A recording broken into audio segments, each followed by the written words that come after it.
Bueno, terminamos nuestra reunión pasada diciendo que había básicamente 3 etapas en el desarrollo espiritual de una persona. Una primera etapa es de aquellos que se encuentran de mal en peor. Es decir, lo de Dios no les interesa, van de pecado en pecado, y esa sería la etapa básica, la primera etapa. Hay una segunda etapa en el desarrollo espiritual de aquellos que se dan cuenta que están en esa situación y quieren volverse a Dios. Esa es una etapa de conversión y las personas van de mal en bien. Todo lo que nosotros hemos compartido en las reuniones anteriores se aplican a esta segunda etapa de desarrollo espiritual. Pero hay una tercera etapa de desarrollo espiritual y es la de aquellos que quieren trabajar por el Señor.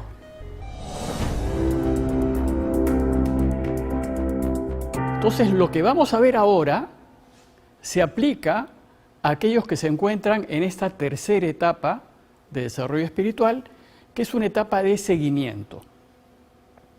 Esto nos lo dice Lucas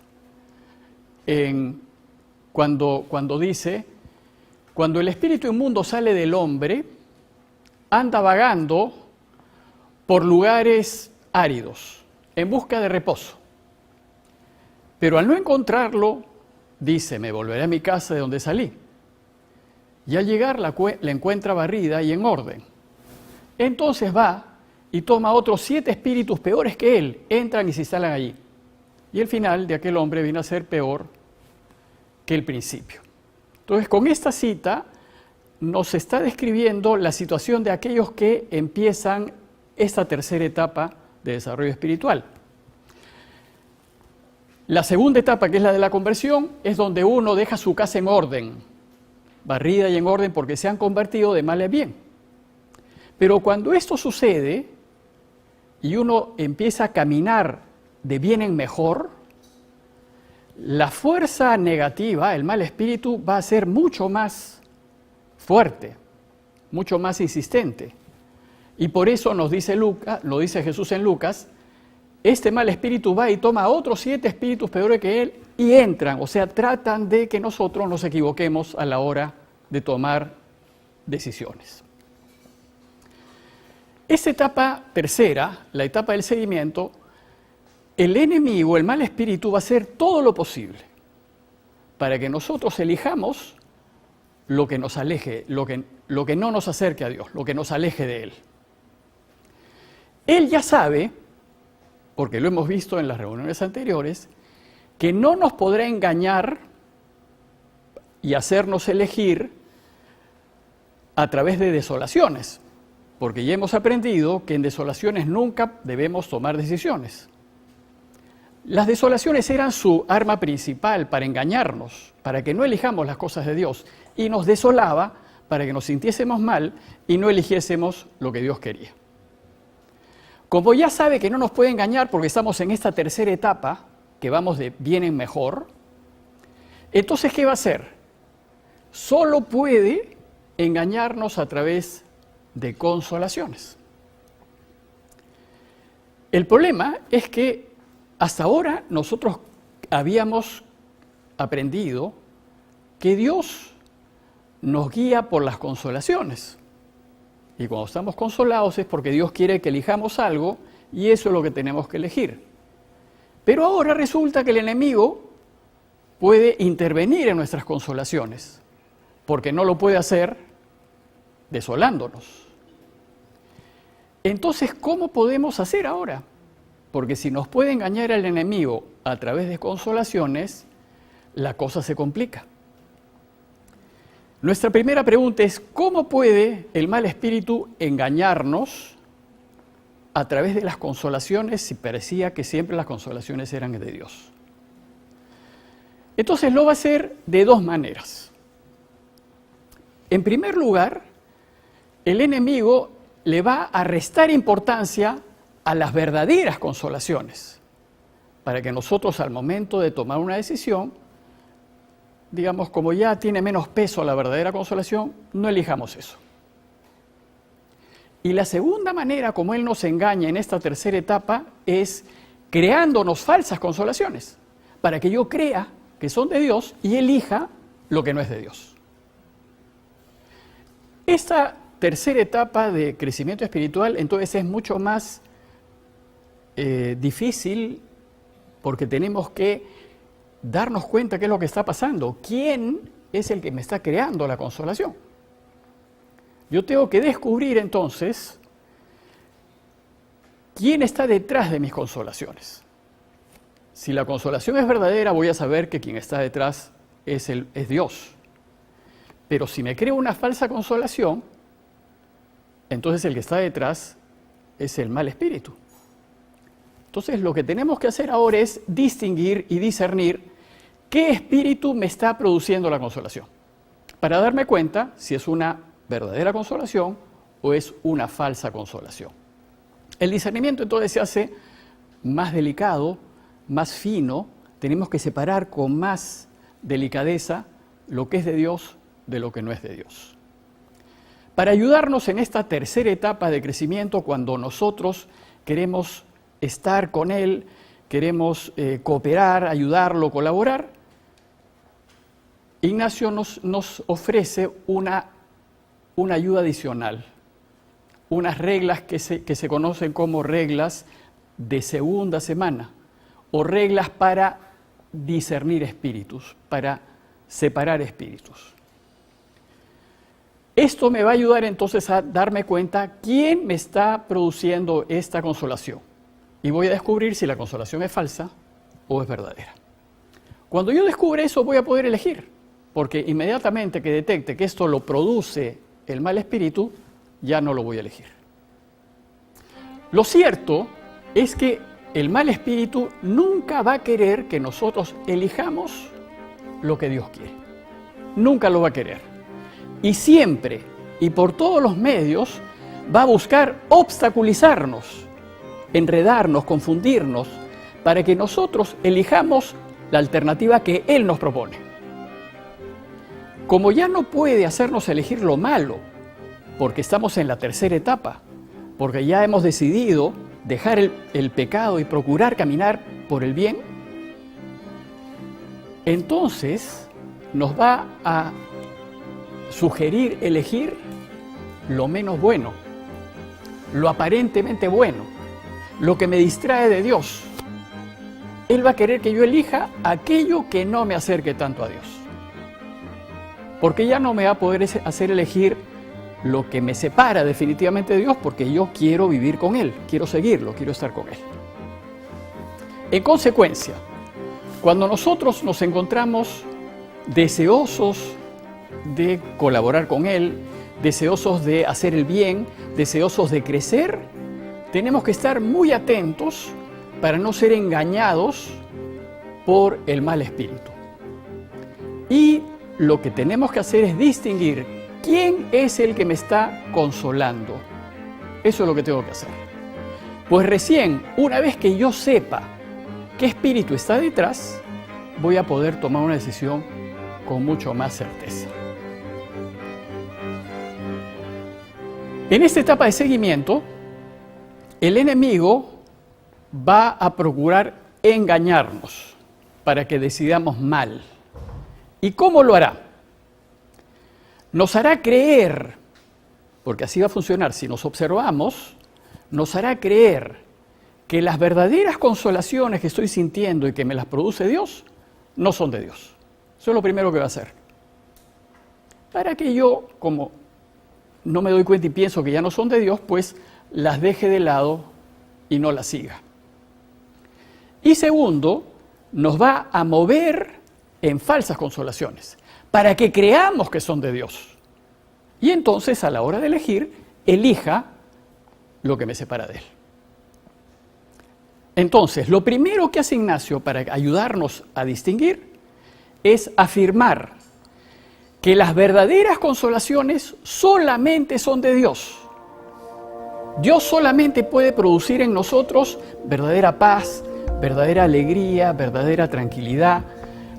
Solamente Él puede hacernos sentir bien, llenos pues de Él. Dice Ignacio en sus reglas que es propio de Dios y de sus ángeles, cuando nos mueven, darnos verdadera alegría y gozo espiritual, quitando toda tristeza y toda turbación que el enemigo me produce. Entonces, solo Dios me puede dar verdadera consolación. Y esta siempre disipa la desolación.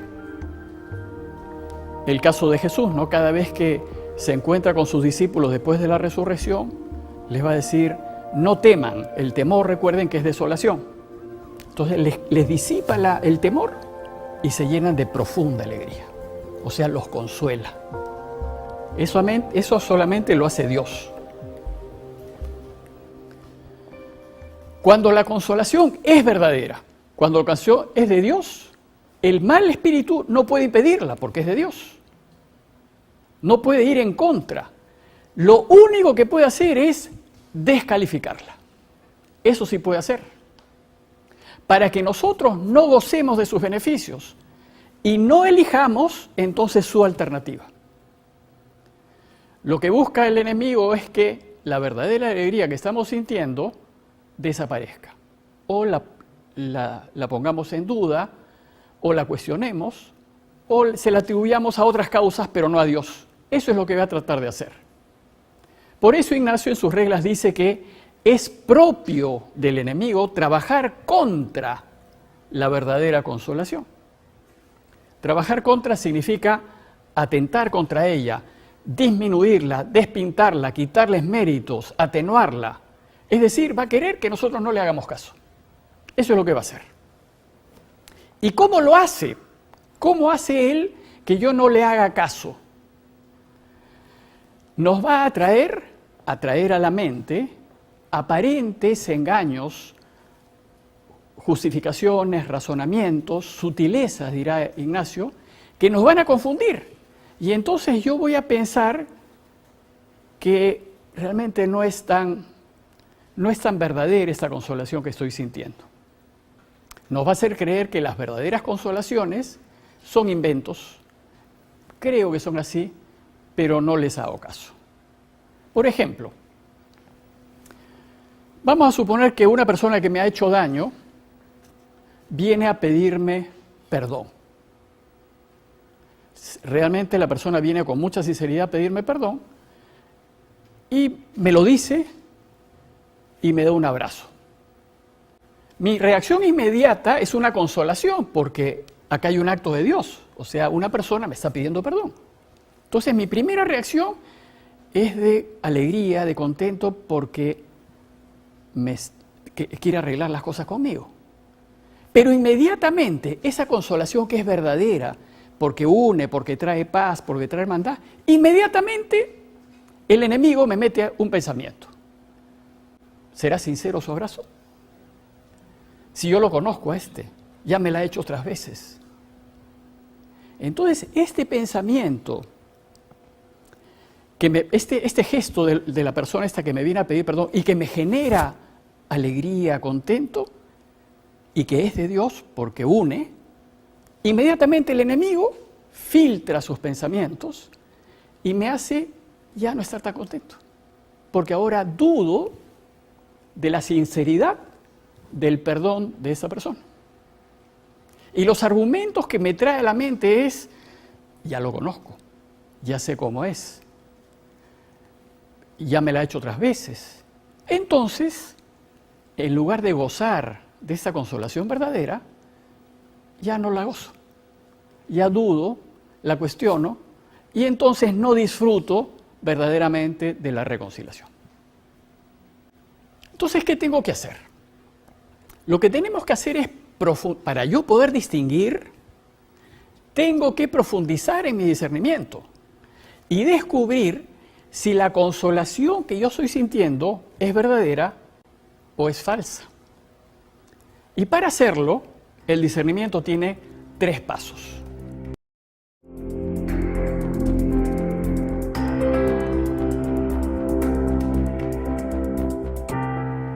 El primer paso es que yo tengo que darme cuenta quién me origina la consolación.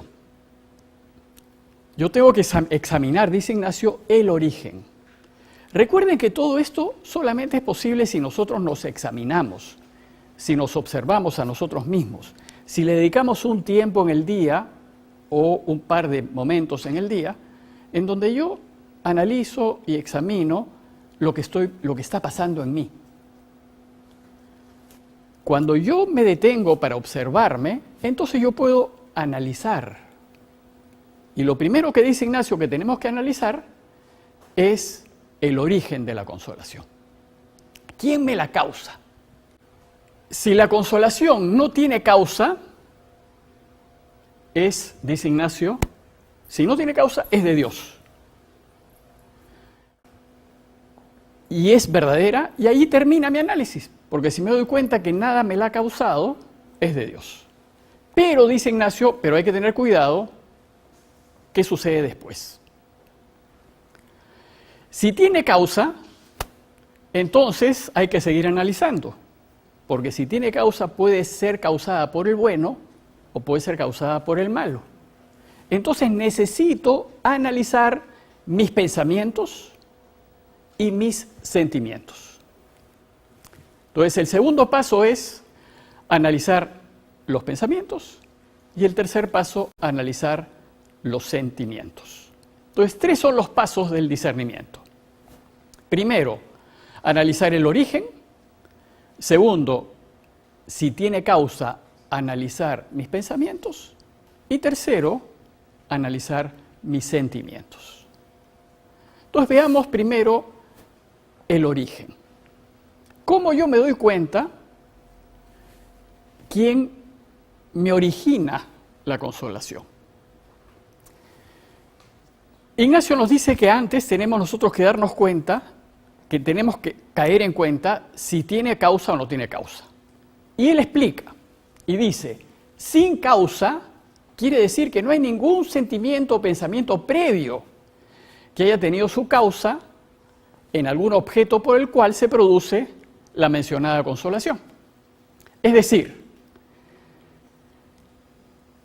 si viene sin razón alguna, sin nada que motive mi paz, mi alegría, mi tranquilidad, mi contento. Si no hay ninguna razón por la cual yo estoy profundamente lleno de Dios, profundamente contento y tranquilo y en paz, quiere decir que mi consolación es sin causa. ¿Y qué quiere decir con causa? Nos dice Ignacio que es todo lo contrario. Cuando hay algún pensamiento o sentimiento que ha sido generado o producido por algo, por algún objeto o alguna causa. Como por ejemplo, cuando yo leo un texto bíblico y me emociono.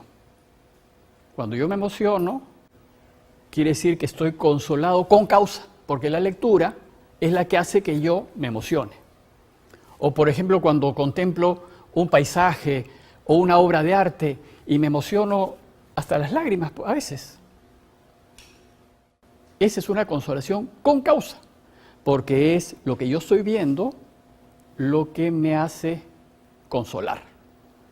Asimismo, cuando yo veo un gesto de bondad, un gesto de caridad que me emociona, esa es una causa de mi emoción. Y esa es una consolación con causa. Entonces, lo primero que hace Ignacio es distinguir. Hay consolaciones que vienen sin ninguna razón y que yo me emociono profundamente y que mi alma se llena de Dios. Y hay consolaciones que vienen por alguna razón, por alguna causa. Por lo que leo, por lo que veo, por lo que oigo y que me emociona. Cuando la consolación viene sin causa, cuando no hay nada que la produzca, entonces es una verdadera consolación. Solo Dios nuestro Señor, solamente Él puede darnos una consolación sin ninguna causa.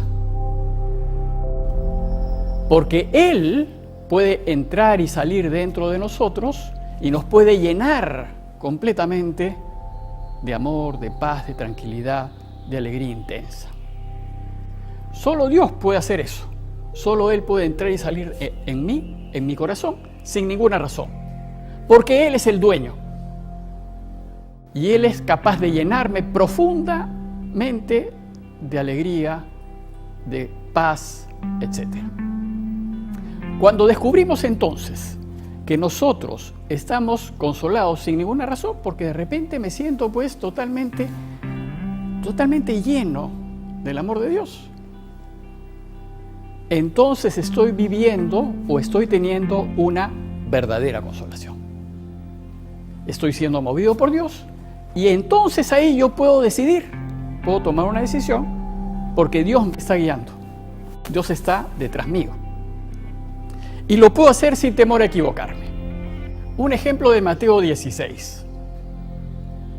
Dice el texto: llegado Jesús a la región de Cesarea de Filipo, hizo esta pregunta a sus discípulos: ¿quién dice la gente que es el Hijo del Hombre?